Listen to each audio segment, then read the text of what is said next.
겨울철 멋쟁이들의 필수 아이템 가죽 의류. 멋진 스타일을 만들어주지만 생각보다 관리가 까다로운 가죽 의류의 세탁 방법은 무엇일까? 피혁 제품은 의류 중에서도 섬세한 손길이 요구된다. 먼저 더러워진 부분을 수작업으로 일일이 처리하고 그 다음 세탁기에 넣는다. 이때 특수 세제와 용제들을 이용해 가죽옷에 적합한 온도, 산성도, 그리고 수질 등 최적의 세탁 환경을 조성해야 하는데 가장 핵심적인 역할을 하는 것이 바로 가죽 전용 세제다. 이런 전문 세탁 과정을 거치지 않고도 가정에서 가죽옷을 쉽게 관리할 수 있는 방법도 있다. 물과 중성 세제를 섞은 용액을 거즈에 적당히 묻힌 다음 얼룩이 진 부위를 살살 닦아주면 된다. 이번엔 모피 관리법. 외출 후 집에 돌아온 다음에는 바로 헝겊에 알코올이나 소주를 묻혀 털의 결대로 닦은 다음 그늘에 말려 커버를 씌워 보관한다. 모피가 빛에 의해서 변색이 일어날 수 있기 때문에 빛을 차단할 수 있는 부직포 옷 커버를 이용해서 보관하시면 되겠습니다. 진한 겨울 옷들로 가득한 복잡한 옷장. 두껍고 무거운 옷들은 특히 수납하기가 꽤 까다로운데 새로운 계절 맞이 아이디어 겨울옷 정리법을 알아보자. 먼저 패딩 점퍼 정리하기. 패딩의 팔다리 목 부분만 접은 다음 세로 길이로 돌돌 말아준다. 그리고 신문지로 싸서 박스에 세로로 보관하면 수납 공간을 넉넉히 활용할 수 있다. 다음은 니트 접는 법. 니트를 펼쳐놓은 다음 가운데 어깨 부분을 맞춰 신문지를 놓는다. 그리고 신문지의 크기에 따라 개고 크기의 절반을 접으면 끝. 신문지를 통해 제습 기능과 눌림 방지 효과까지 얻을 수 있다. 이 외에도 머플러와 목도리는 돌돌 말아서 작은 수납 공간에 넣어둔다면 보다 넓고 깔끔한 나만의 옷장을 사용할 수 있다. 유레카!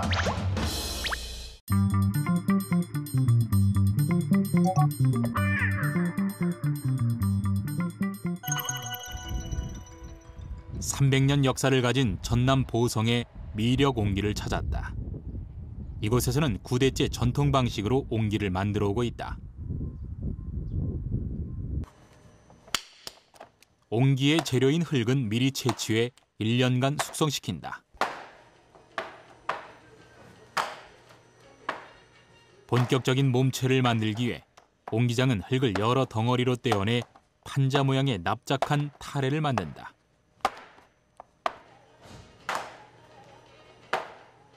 타레를 만들면서 옹기장은 흙의 상태를 확인하는데 좋은 흙은 적당히 차져서 옹기 모양이 잘 잡히고 불에 구웠을 때도 형태를 유지할 수 있는 것이어야 한다. 본격적인 옹기 성형을 위해서 평평한 바닥을 만든 후 원반형으로 잘라내 바닥을 완성한다.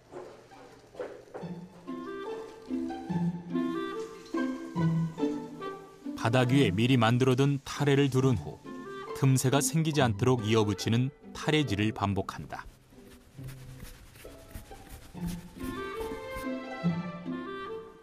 이렇게 타레를 반복해서 붙여주는 과정을 통해서 옹기의 벽이 완성된다. 어느 정도 옹기의 벽이 완성되면 수레를 돌려가며 흙을 고르게 펴주는 작업을 하는데 이를 수레질이라고 한다. 수레질을 할 때는 두 개의 도구를 동시에 이용한다. 벽 바깥은 넓적한 모양의 수레로 안쪽은 둥글 납작한 도개를 이용해 안과 밖을 서로 맞부딪히며 모양을 잡아간다. 이때의 힘 조절은 오랜 숙련에서만 가능하다. 수레질이 끝나면 마지막으로 옹기의 벽을 매끄럽게 다듬는다. 이는 옹기의 형태를 마지막으로 잡아주는 최종 단계로 작업이 끝나면 옹기의 몸체가 완성된다. 완성된 직후의 옹기는 무르기 때문에 들보라는 천으로 옹기를 감싸서 옮겨야 한다. 이때 역시 너무 무리하게 힘을 몰아서 잡으면 옹기의 형태가 망가질 수 있기 때문에 두 사람의 힘 조절도 중요하다. 옹기는 건조 과정에서도 세심한 주의가 필요하다. 변형이 생기는 것을 막기 위해 옹기를 돌려가며 골고루 말린다. 옹기의 수분이 모두 날아가기 직전 옹기에 잿물을 바른다. 잿물의 재료는 산에서 채취한 약토와 나무재. 두 가지 재료를 1:1 비율로 물과 함께 섞어서 1년간 숙성을 시킨 후 찌꺼기를 걸러내고 또다시 숙성을 시키면 지금과 같이 거무스름하고 미끌미끌한 상태가 된다. 이렇게 잿물을 바른 옹기를 오지 그릇이라고 하는데 옹기에 물이나 된장을 담아도 새지 않는 이유가 바로 잿물을 바르기 때문이다. 잿물이 옹기에 고이지 않도록 물기를 빼준 후 옹기의 표면에 난초 등의 무늬를 그려 넣으면 작업은 끝난다. 이제 가마에서 옹기를 굽는다. 첫 불은 수분을 제거하기 위한 불로 옹기가 열에 적응할 수 있도록 서서히 피어나간다. 점점 온도를 높여가면 중불이 되는데 이때 옹기에 입혀진 검댕이가 벗겨진다. 중불을 계속 키워 큰 불이 된다. 큰 불은 옹기에 칠한 잿물이 녹을 수 있도록 1200도까지 불을 높이는 단계. 최고의 온도에 다다르면 가마의 입구와 굴뚝, 창문을 막아 찬바람의 유입을 막아준다. 옹기는 가마의 불이 꺼지고 5일 후에 꺼낸다.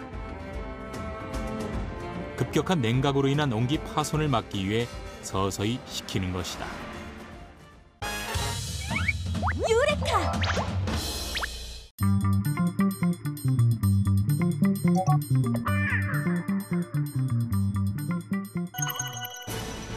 러시아의 마야크 공장, 미국의 스리마일 섬, 우크라이나의 체르노빌. 이 지역들은 20세기에 들어서 최악의 원전 폭발이 일어났던 곳입니다. 방사선을 이해하기 위해선 먼저 원자력 발전의 원리를 알아야 하는데요. 원자력 발전의 원료는 방사성 물질인 우라늄. 우라늄의 원자핵 속에 있는 양성자와 중성자는 안정화된 성질을 지니기 위해 핵분열을 하는데요. 이렇게 연속적인 핵분열로 발생하는 커다란 에너지가 바로 원자력입니다. 우라늄에는 양성자하고 중성자가 많이 들어있는데요. 이 중성자가 적당한 속도로 부딪히게 되면은 이게 2개 또는 3개로 나눠지고 그 과정에 또 다른 중성자가 나오게 됩니다. 그럼 이 중성자는 또 옆에 있는 우라늄을 또 분열시키고 이게 계속되는데 이게 이제 순식간에 100만 분의 1초 동안에 상황 종료가 되면 폭탄이 되는 것이고 우리 원자력 발전소처럼 천천히 하게 되면 이제 전기를 생산하는 증기를 만들 수가 있습니다. 우라늄의 핵분열 반응은 열 에너지를 만들어내는 동시에 몇 가지 물질을 배출하는데요. 그중에 한 가지가 바로 방사선입니다. 우리가 방사선이 위험하다고 하는 것은 방사선의 전리작용 때문인데요. 다량의 방사선이 인체를 통과하면 DNA에 화학적 변성을 일으켜 신체 기능에 심각한 영향을 끼친다고 합니다. 우리 몸에는 그 방사선에 예민한 조직과 예민하지 않은 조직이 있는데 주로 예민한 조직들이 손상을 받게 되는데 골수 조직이 가장 예민해서 골수에 대한 손상이 일어나고 또 몸에서 재생되는 장 조직 같은 경우에 치명적으로 영향을 받습니다. 우리가 엑스레이를 1회 촬영할 때 발생하는 방사선 양은 약 0.05mSv. 일상생활에서 노출되는 방사선 양은 연간 2.4mSv 정도고요. 약 100mSv까지는 인체에 커다란 영향을 끼치지 않는다고 하네요. 원전의 안전성을 좌우하는 것은 냉각 기능. 후쿠시마 원전의 경우 비상발전기 2대가 모두 고장나면서 냉각 시스템이 문제를 일으킨 것인데요. 우리나라는 비상발전기가 작동하지 않을 때 전력을 공급하는 보조발전기가 한 대 더 설치돼 있습니다. 안전을 우선시해야 하는 원자력 발전소. 때문에 원전을 세우는데 엄격한 입지 조건이 만족돼야 하는데요. 먼저 집안이 안정된 곳이어야 하고 무엇보다 냉각수를 충분히 공급할 수 있는 지역이어야 합니다. 증기가 나오지 않습니까? 그러면 이 증기 가지고 터빈을 돌리고 이 증기를 다시 물로 만들어야 되죠. 물로 만든다는 것은 증기를 식혀야 된다는 말씀이고, 그러려면은 찬물이 필요하죠. 물이 많아야 됩니다. 그러니까 바닷가가 될 수도 있고 호수가 될 수도 있고 강이 될 수도 있고, 그래서 이제 그런 점에서 모든 발전소들이 이런 수원 옆에 존재하게 되는 것이죠. 이곳은 사업체에서 운영하는 환경실험실. 발전소 주변 12곳에 방사선 측정소를 설치해 기후변화에 따른 환경 방사선 준위를 실시간 감시하는 곳입니다. 원자력 발전소로부터 5km 반경 내 설치된 각 측정소에는 방사선 측정 장치, 이온 검출기, 성광 검출기 등이 구비돼 있는데요. 만약 이 장비들이 작동되지 않거나 환경 실험실이 통제될 경우를 대비해 비상시엔 환경 방사선 이동 실험실을 운영한다고 합니다. 어떤 상황에서도 지역의 방사선 준위를 파악하고 피폭 상황에 신속하게 대처할 수 있도록 준비되어 있는 모습들을 확인할 수 있었습니다. 유레카!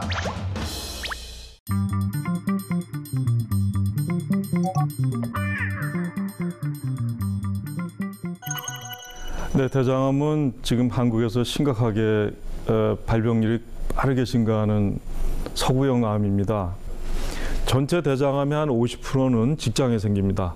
그 다음에 두 번째로 흔한 호발 부위는 S결장이고, 세 번째가 사형결장이고, 나머지 부위에 생기는 건 비교적 드물게 발생한다고 알려져 있습니다. 그 발생 부위에 따라 증상이 굉장히 차이가 납니다.